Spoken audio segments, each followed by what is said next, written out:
All right, so let's go ahead and talk about the various learning styles and what they entail, as well as some study strategies that you can utilize for your particular style. And I highly recommend that you really look at each style as far as the study strategies go, and there's no rule that says you can't use a study strategy that's outside of your primary learning style. So don't get hung up on that. Use whatever works for you. That is always my goal. Okay. So let's go ahead. I think I minimized this. Hold on. Sorry. Okay, there we go. So what is a learning style? It's just a way that you approach taking in, organizing that information, and then processing that information. And people do that very differently. As a mom now, I see that between my own two kids. I have a daughter who is very type A, is, very structured. She learns very easily. And I have a son who needs a little extra time. He needs to use a lot of different memorization techniques. We do a lot of kinesthetic learning. We utilize a lot of different ways for him to take in information. And for him, it just takes a little bit more time. And that's okay. That is not a problem. But he has to embrace that, okay? So the way that he takes in information is very different from the way that his sister takes in information. So just go ahead and cross your hands over like this. So when you do that, it's a natural way that your thumbs go, right? That your hands go. So for me, my left thumb is on top. If I put my right thumb on top, that just doesn't feel right. If I switch my fingers all together, it's even like a little like, how do I do that? And so that's the same thing with learning. You have a natural progression for the way that your brain works, for the way that you're taking in information, and you want to embrace that. Now, are there going to be times that you have an instructor that does things that are, wonky for you? Most definitely, but it's your responsibility then to take the way that they're presenting the information and go home and learn it in a way that works for you. And so I really like this cartoon because it's showing this girl over here who is very step by step in the way that she's going to learn. This is a great example of my own kids. And so she has step 1, what she's going to do. She has step 2. She has everything laid out nicely. She's looking at the directions. And then you have the boy here who just sees, okay, I'm building an airplane and I can imagine what this is going to look like at the end. The directions are tucked away in the box. I don't need those right now. And I am just going to focus in on getting this plane built. Okay. And so you're also using your senses to learn. You're reading, you're taking in information visually, you're touching things. Usually you're not smelling, but you're listening. So you're using your senses as well to take in information. I minimized this thing, and so I'm having a hard time here. Okay. Trying to get myself out of the way. Okay, so students will benefit from knowing their learning style. Why is that? Again, it's your own preferred way of learning, and it is going to help you to maximize your own understanding of information and your own potential. It is going to help you to be successful, and when you're successful, you're going to want to continue on in school. It's also going to help you in your work. So if you know that you are a visual learner, then when you are getting directions from your supervisor, keep a little pad of paper with you. Keep a little notebook so that you can write things down. And that is going to help you to not be like, oh, what did they say? I have no idea what I'm supposed to do next. Or, do the notes app on your phone, whatever works for you. And so that enhances your self-esteem because you do well, right? And so it reduces frustration. It allows you to focus on your strengths, and just to really embrace your own learning, the way that you take in information so that you can succeed.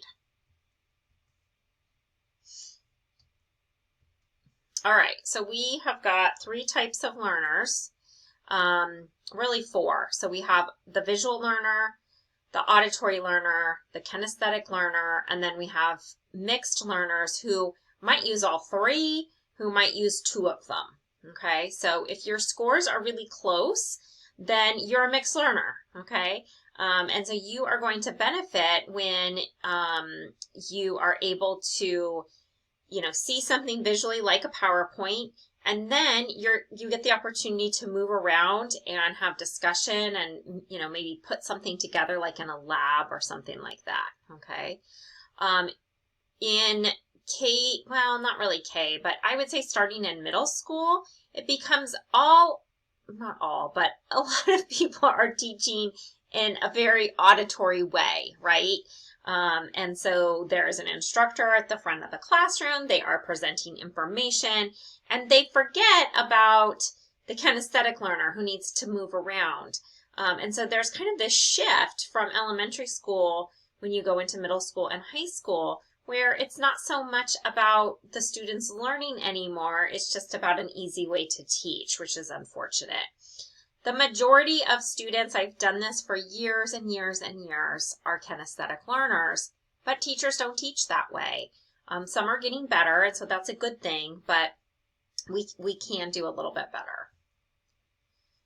All right, so let's talk about each of the different types of learners. So we'll start with visual. They can easily process information that they see, right? They're a visual learner. They want to see things on the board. They want to see a PowerPoint. They want to have a handout that they can refer to. And so they can look at those graphs and pictures, timelines in a chapter, and they're the ones who actually look at those because it helps them to understand the information. Where some of us just skip on by that. We don't need to see that. They can memorize information just by seeing it. They can remember that. I'm very much a visual learner, and in my job, people will be like, how do you remember that? I'm like, I don't know. I read it somewhere. It's in an email, and I know I have it, and I can go and find it. And flashcards are usually very helpful for visual learners, as well as using highlighters or different color pens. So that's a strategy that you could use to have those out on your desk. When I used to teach in person, I could always see a visual learner from day one because they had I even have it here. I have a purple pen, a blue highlighter. I have different colors because I like to see that visually, not just blue or black. All right, auditory learners, obviously they succeed in lecture-based classes. Some of these students, they don't take down any notes at all. They're just taking it in as they sit there and listen. And that's okay. An auditory learner can do well by just reading aloud to themselves or listening to books on tape. They like to have some type of background noise. It helps them to process. So maybe that's music, or they're sitting at a coffee shop. They really don't like it all the way silent. They verbalize information to themselves. So after they read something, they might, say out loud a summary of what they've just read. Or if you are an auditory learner and you're not doing these things, these are things that you could be doing. And then the last one is they can teach information to others and retain that information. And that's really true for everybody, but especially an auditory learner. When they can talk through the information that they've just read, that they've just learned, it really helps them to solidify that information. I once had a student in a class, and his 80-year-old dad did not go to college. And so he would go home and teach his dad what he was learning in class. And he just said, oh my gosh, it's great because my dad is taking in all this information, and then it helps me to really understand it. All right, for kinesthetic learners, they're going to learn by doing. So moving around. Even though you tell a group of, a class to get up and move, you all want to do it, all you kinesthetic learners, but you still huff and puff about it. So it's hard to sit passively during a lecture. And so this is when you want to have something to play with. I don't have anything in here, but, my son has a lot of fidgets. And so whether it is silly putty or, something to just move around with your hands, beads, anything like that you could really be touching, it's going to help you to take in information. You might bounce your foot up and down. up and down, up and down, up and down. My husband does that, drives me nuts. But he has to be moving. That's just the way he is. And so find a way to move during those long lectures. Kinesthetic learners, they enjoy doing experiments, doing group activities where they can be around other people, be moving, being talking. And then it's important to be active and to take breaks while you study. It's okay to take a break. You don't need to do 3 hours of studying. That is not going to be productive for you. So study for 20 minutes, take a 5-minute break, set a timer, and come back. That's really, really important, okay? Because if you don't set a timer, then you're off doing whatever you want to do and you never come back. But don't try to stretch out really long periods of time. You can have like a 3-hour block, but again, you're going to say, okay, I'm going to study for 20 to 30 minutes, take a little break, study for 20 to 30 minutes, take a break, okay? That's really important. Eating, drinking, chewing gum, doodling, all that kind of stuff can help with concentration. And when I tell students this, that, you know, you may have been doodling all throughout elementary school and high school, and you were constantly told to stop doing that, which is really so unbeneficial for you because, again, that moving is what helps you to take that information in. And so the doodling is not a distraction. Maybe it is for somebody else around you or your teacher, but that is a way for you to move and take in information, is to be doodling. So when students hear that, it makes them very happy.